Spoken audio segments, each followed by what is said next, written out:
what initially inspired you both?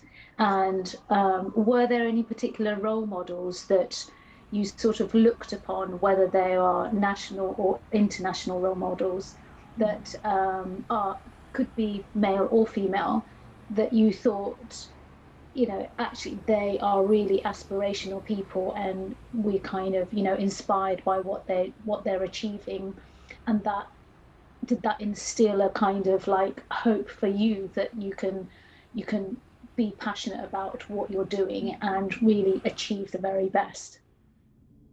So I personally think that it's all because of our own community, our imam, because that has played a huge role in who we are and what we are trying to do, right? So he has been a huge role model for us. And despite that, as I told you earlier, that I get inspiration from the women that are around me. If it could be my mother, my aunt, anybody who is doing something extraordinary for women, going out of the box and trying to do something, they love doing. The way my sister and I, the way our, attitudes changed, the way our behaviors changed, the way we groomed ourselves. I think that is something that we also wanted to see in other girls. And I don't know if you know it, but there are a lot of remote areas in our in the north, right? And some of those areas are like they don't have proper facilities. They don't the women don't know about sanitation, they don't know about cleanliness, or they don't know how what the world can offer to them, right? So that the sense of giving the girls the opportunity to go out, explore, play football, or I don't think it's just about football. It's more about grooming their personalities, and creating a space for them where they could maybe become financially independent. So you don't have to fight everyone to make them believe that you're doing the right thing. You just have to keep on doing it, and until the time comes when the same people would come back and they would start clapping for you, right? So you just have to be consistent, you just have to be resilient if you really want to play. So I would really like to tell the younger girls that you don't have to be scared of anything, you don't have to feel pressurized about anything if you want to do something in life. So I think that is something that I've realized very late. But women should be really strong when it comes to dealing with the public.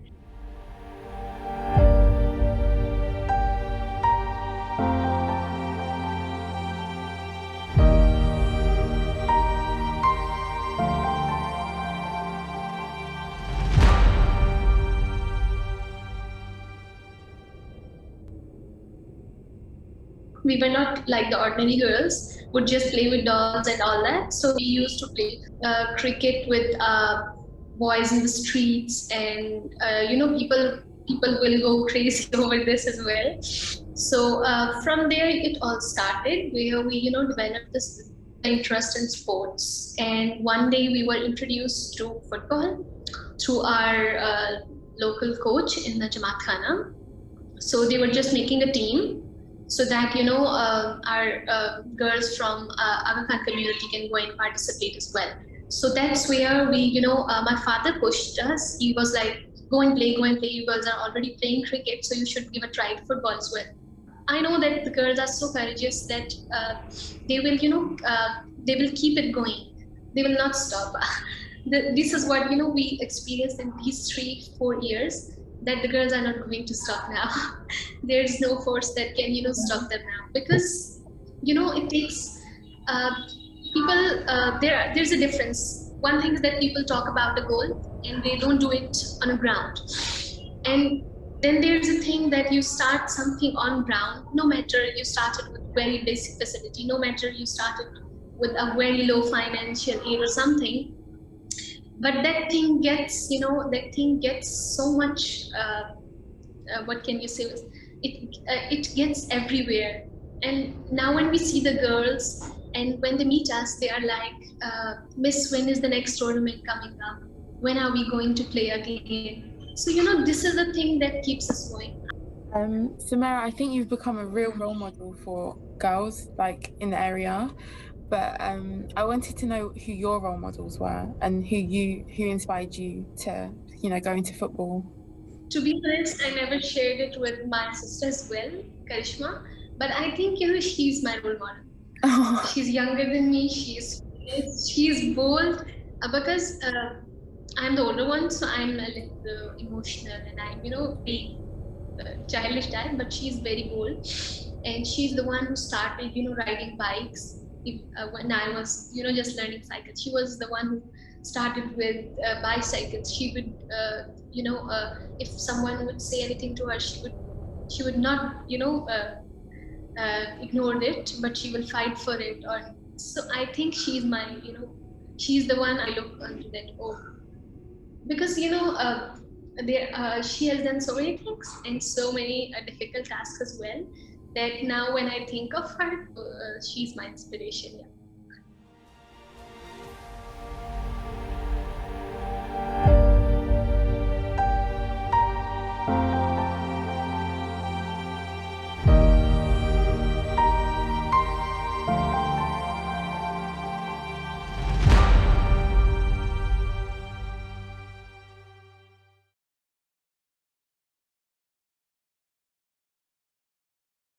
So we know that many young people admire footballers and sports personalities as role models, and I'm sure growing up that there would have been many for you, in addition to your ultimate role model hero being Jesus Christ. Do you have any particular role models that actually inspired you back then, particularly like in your formative years when you were about to embark upon or hope that you're going to get into professional football? Yeah, it was a Swedish guy called Henrik Larsson. He have a similar background to me, mother Swedish and father of African origin. So I think it happened like I could see myself in him as young. And he was the big idol for me when I was young as a football player. And I followed whatever he did.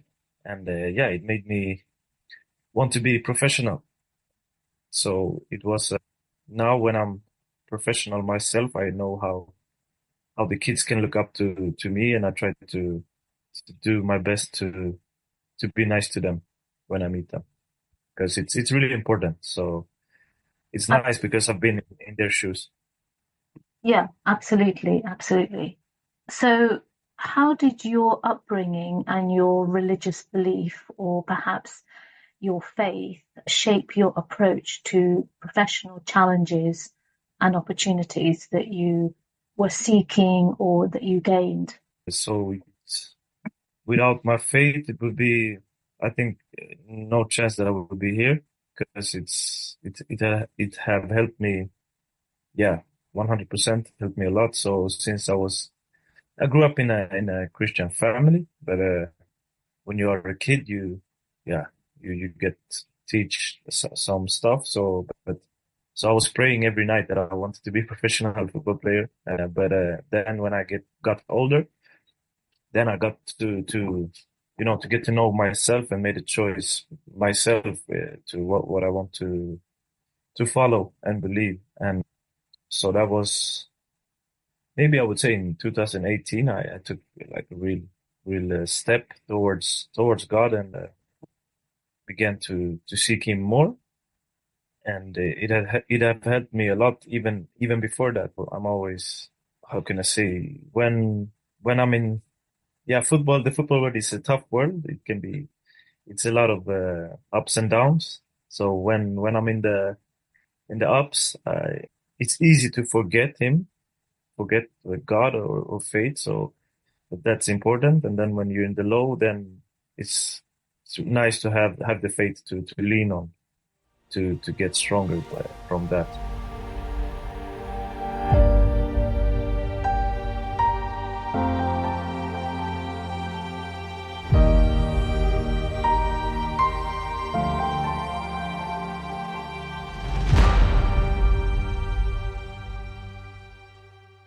Será que isso alguma vez teve influência na tua abordagem ao jogo?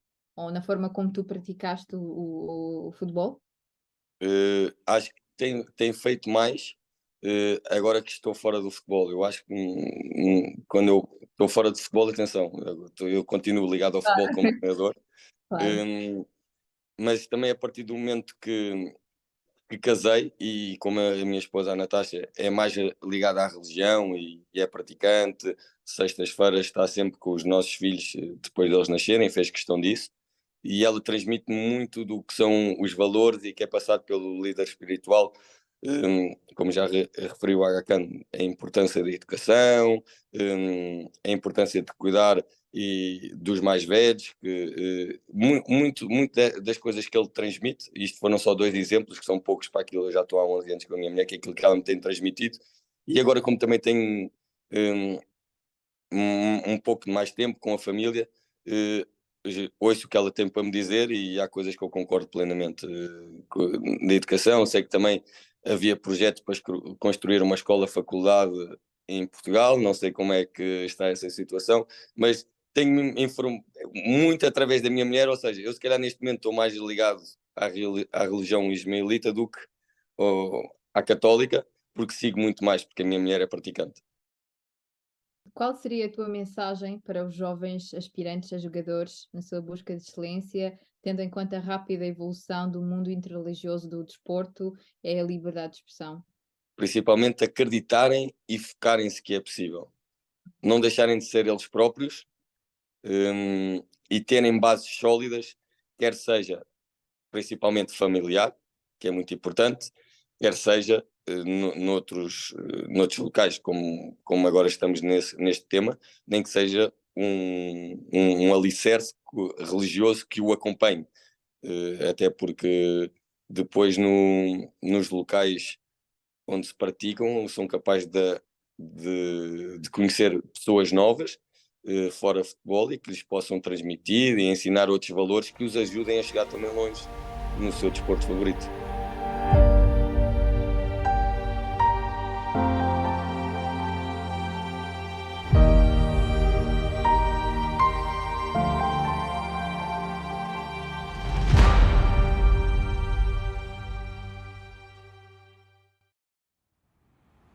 In that time in playing, I realised that football sport is a lot, not just hard psychologically, it's hard physically, obviously hard mentally, but sometimes those low times in sport can make you think about giving it up, and I had those thoughts. And even though on paper I had everything, I felt very empty, very dissatisfied.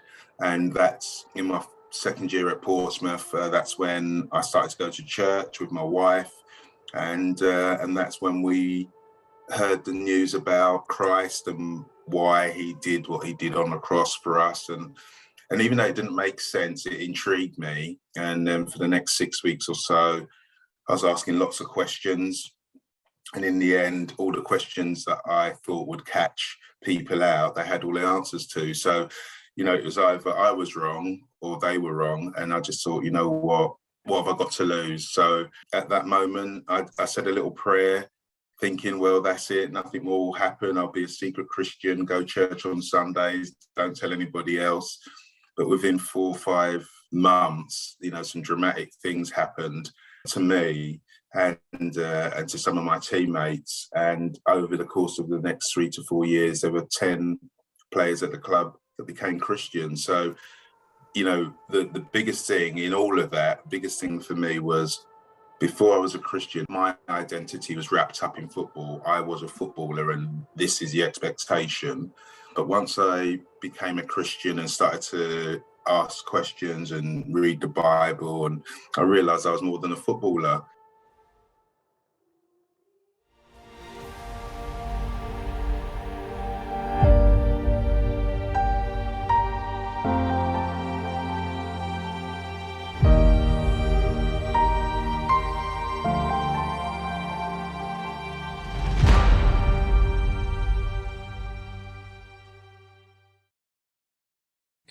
Do you think that the public is open to receive these kind of testimonies of the faith of some personalities, or as you mentioned, there's a lot of exoticism, or there's other people who understand this and take it as something positive? I think that differs a lot. Again, the context is quite important here for how things are perceived and how they can be processed. I can tell you a little anecdote. During my time as Bishop of Lund, I think it was in 2008, I was contacted by, I think it was a journalist, who wondered if I would accept to bless football players from Malmö FF together with representatives from other religious traditions. I must admit, I was a little surprised to get the question and wondered whether Malmö FF really would be interested in having a bishop come and bless players. And I also doubted whether the journalist would really be able to find a rabbi and an imam. That was the goal, to find a rabbi and imam who would be willing to do this together with me, which was his idea. So I get, I'll do this. And if you find a rabbi and an imam, and I thought he will never get back to me. But sure enough, he succeeded. So the three of us, a rabbi, an imam, and myself, we met.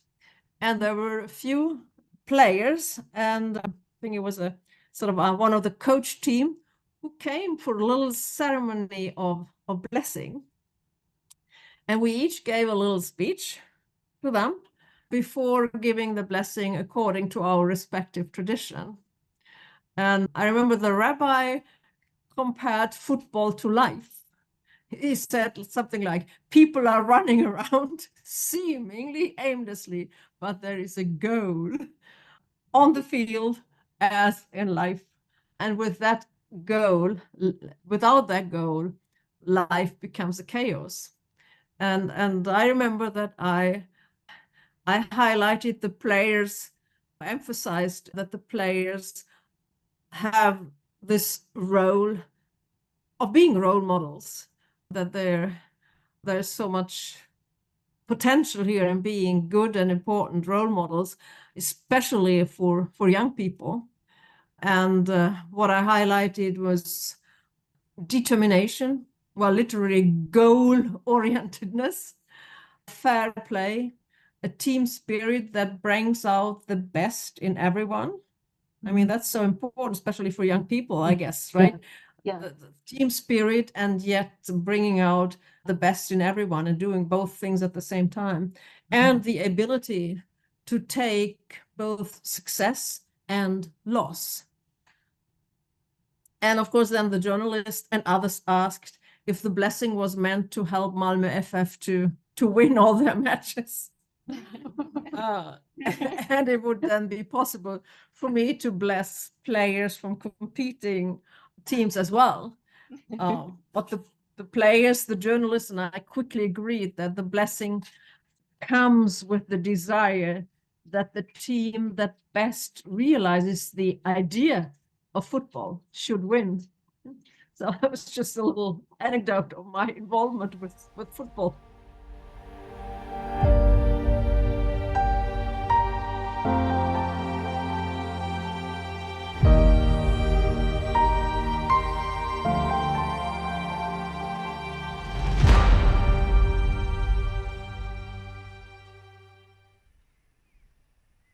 So my name is Yasmin. I started Sister FC in 2018. I think with me, football was so different with me because I had an actual passion for football. I actually wanted to be a professional footballer when I was young. The only reason why I was stopped because my parents were like to me, like, Yasmin, like, you're Muslim, you wear hijab, like, how do you feel like you're going to be accepted for who you are? Yeah. And play football. And from a young age, like, my parents told me this, like, from the first time I got scouted from a professional team. And I just kind of just put it to my background, like, it's as if something I couldn't do. But because I loved it so much, I was like, no one could tell me I can't play. You get it? So I always played. Like, it didn't matter if I didn't find girls to play or I didn't find teams to play. Like, I'll play with the boys in the area, and I'll just play in an all guys team. I will literally be the only girl all my life. So that's why I'd never stop playing. I literally, my intention was just that I'm getting girls to come play football. So I'm like, yo, like, I'm gonna teach you and it's for free, and just come and exercise. Like, you shouldn't say that I'm not playing because you're wearing a hijab. You know, that to me, that was really sad. Like, and I was like, because that never stopped me, you know? So I was like, this is the mentality that I had growing up. Like, it's just like, I don't have to conform to your idea. Like, I would wear what I have to wear, and you can't tell me that I can't wear that. Do you get it? What are they gonna say? Health and safety, you can't wear hijab. Like, I'm like, yo, I'm tucking in my hijab. Like, what's the problem? I use football as a form of escapism. Like, it was for my mental health. Like, it was for like a place that I can go to and escape anything that's going on in my life. I know that when I'm on that pitch and I'm playing, like, I'm not thinking about like the worldly stuff, you know. And then after I have a good session of like an hour and a half of like playing football, scientifically that it's proven that your body feels great, your mind feels great, you know. I will tell myself, my younger self, like, no matter what, like, just like I feel like I've always done, like, no matter what, like, you can do what you want to do. Do you know what I mean? Your hijab does not limit you, like, you know. And just like stick to what you love doing, like, because it's only like something that you love and you're passionate about, yeah, you can carry this long, and for like, you can carry it this strong and like this, and for this long. Do you get it? Like, if I had no passion and I was doing it all for the wrong reasons, then this idea would have just like dropped from like time ago, you know. So I'll say, just believe in yourself, type of thing, and have like good intentions on what you're doing. Yeah, I feel like having the right intentions is like very important.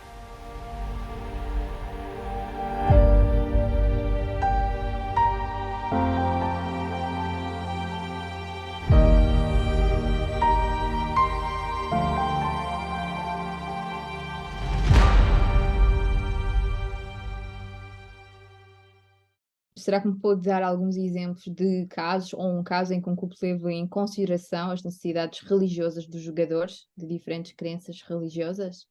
Sim, estamos a falar, por exemplo, na parte dos muçulmanos, no que diz respeito ao Ramadão.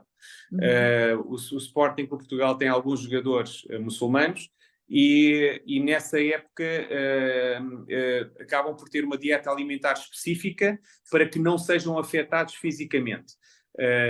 No entanto, o facto desta necessidade religiosa fazer parte da vida do jogador muçulmano, a mesma pode afetar o seu desempenho desportivo.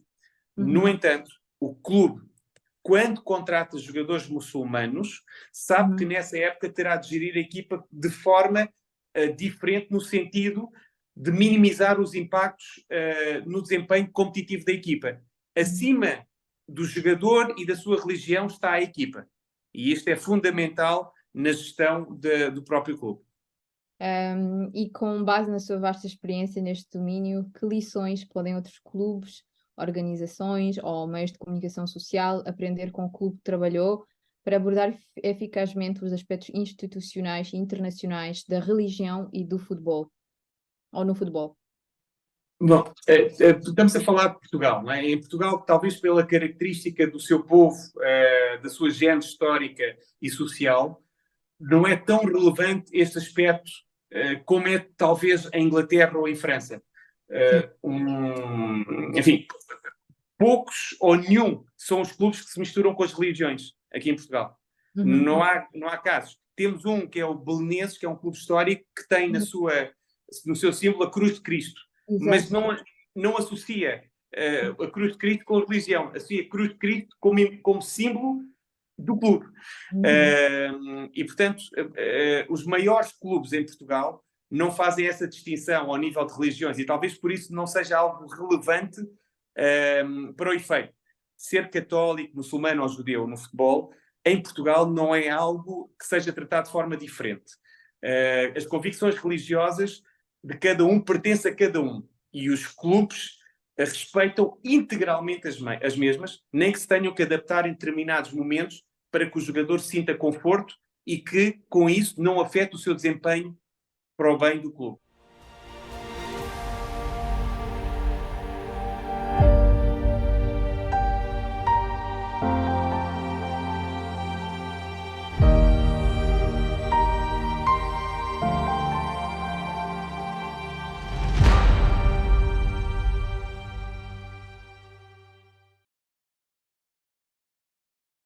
Was there a particular role model that you had that inspired you to get into the game of football, or was it something that you just, you were quite sporty as a child and you were passionate about the game, and that's what led you to want a career as a professional footballer? Yeah, that's the thing. I didn't have a role model. I didn't look up to any player in that, in that way that I felt like, hey, I want to be like this guy or something like that. It was passion to the sport, to be honest. From the first time I ever played football, I think I was 5 or 6 years old. I just felt like, oh, this is really what I want to do. And I didn't have a thought about becoming a professional until I was 16 or something like that. But I just played because I had a lot of fun, and even I couldn't sit still and watch some games. I didn't have a favorite team in a way or something like that. I just loved to perform, be outside with the friends and with if I was in school, every moment I had the chance to play football, I just took it, and that's how it was. And actually, there's maybe a funny story that when I got older and people start telling me, hey, you have quite a talent. I was around. I never forget this moment. I was 16 years old, playing in like 5th or 6th division here in Sweden, like really amateur. And before a game, I was in the clubhouse opening a newspaper just to see, what's going on the sports section. And then I read Wayne Rooney, youngest ever playing in Premier League. And then I read 16 years old, and that's when it hit me. I was 16 years old playing as an amateur, like in a low division. I was like, oh, I need to step up my game. And that's when the thoughts about becoming a professional started. So do you think on some level that you have some kind of faith? I think I do. Like when it comes to the religious part, I'm not religious. I've never prayed to any specific God or something like this. I'm really I'm open-minded when it comes, because my background is I come from Iran. I have parents from Iran, and that's a Muslim country. Islam is the religion, but when we came to Sweden, 1987 or something like that, my parents gave me the opportunity to grow my own faith, and they, not be forced into any religion. So that's how I grew up, and my faith in myself always pushed me forward. And you can say the city I live in is Lund. It's a student city. It's a smaller city. You can ride your bike anywhere. You don't need to take the bus or the cab. With your bike, you can take yourself anywhere. It takes 10-15 minutes. But when I was growing up in Lund, I used to run wherever I wanted. I was like, I didn't want to pay, it was like €1 for the bus or something like that. I said like, hey, I save the money and I run, and I just ran everywhere. So you can say I started to grow a faith in my legs in somehow, like, hey, wherever I want to go, these guys will take me. Okay. That's because this is something I realized with age, and because I just remember like I used to run everywhere I went, and I didn't want to take the cab. I didn't have a bike, so I just ran wherever I wanted to go. And when I got older, or not older, when I came to the last years in school, I realized I'm not made for school. I can sit still. I'm not the brightest, and there is no subject or something that made that I was interested in. So that's when I started to realize like I have one way out, and that's football. And if I want to take this opportunity, then I just have to give everything I have. And that's how I didn't know. You can't say I had faith from the beginning, but when I realized that my legs carry me wherever I want to go, that's where the hope started, and I started to hear from everywhere, that, hey, this guy, you have the talent, you should try, you should really go. And I just pushed myself forward without knowing what I was capable of. But with every step I took, I realized that, okay, if I just believe hard enough or work hard enough, I can take this really far.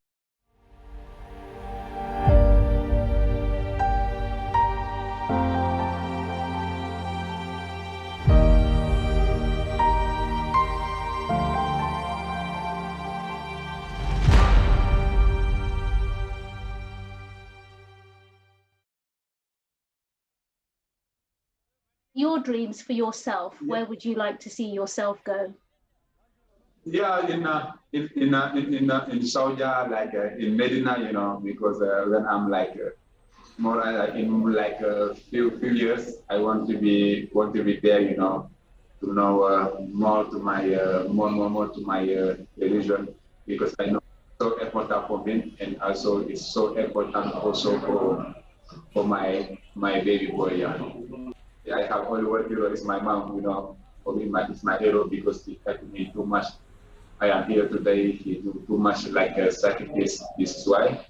And also, I don't have another. I have one hero. It's like different, and his hero for all Muslim brother and sister. It's like Muhammad Sallallahu Alaihi Wasallam.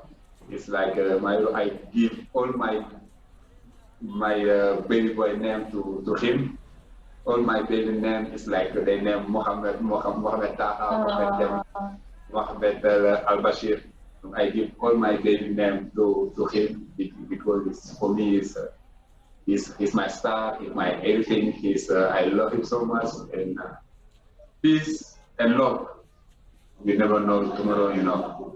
We don't have any like choice to help people, you know, to do somewhat for nothing. I know we are here for something, you know. We are here to give love and to take love, you know.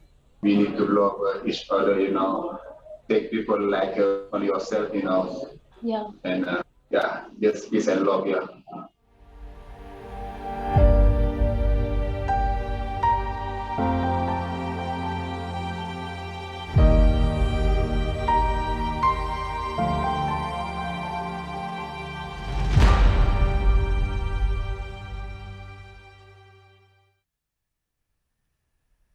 Doesn't matter what religion you are, you can do it, and you shouldn't feel that you can't. I've seen it more in sports. I think religion is becoming more acceptable in sports, especially during like Ramadan. I saw some games where they stopped it for the player so they could like have a drink or something, which was really good. And when like teams win and stuff, they do like to throw alcohol in the air sometimes. Yeah. And I think for Liverpool once, I think there was a game where Mo Salah, because he's Muslim, their players were very accepting, and they didn't throw any just for him, so he felt comfortable.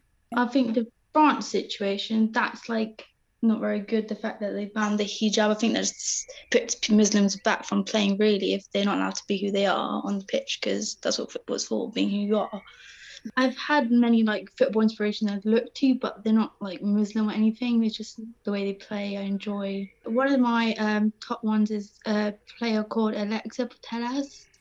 She's a Spanish footballer. She plays for Barcelona. Yeah. And I love her work ethic, her commitment, and the fact that she can make a difference in football for women. I think that's why I really look up to her, especially. Has she fueled like your motivation and like your passion for football then? For sure, yeah, she has. Have you ever seen someone not be able to play because of like what they're wearing, or because of what they're not wearing as well, like in football? Yeah, I think, no, I haven't scored. I remember like someone was wearing a headscarf and she wanted to play. I remember the teacher said, because she was like a sub, and a teacher didn't let her play. I don't really know why, but she never actually got to play, even though she really wanted to. Maybe if it was the hijab, I'm not really sure. I hope that there are more Muslim women in sport. I really hope that they feel that if you genuinely like sports and you enjoy, that you can pursue it as a career choice. And I hope to do so too. And that the fact there is no religion or no gender in football, and if you really want to do it, you can. You just have to like believe in yourself, and you can do it.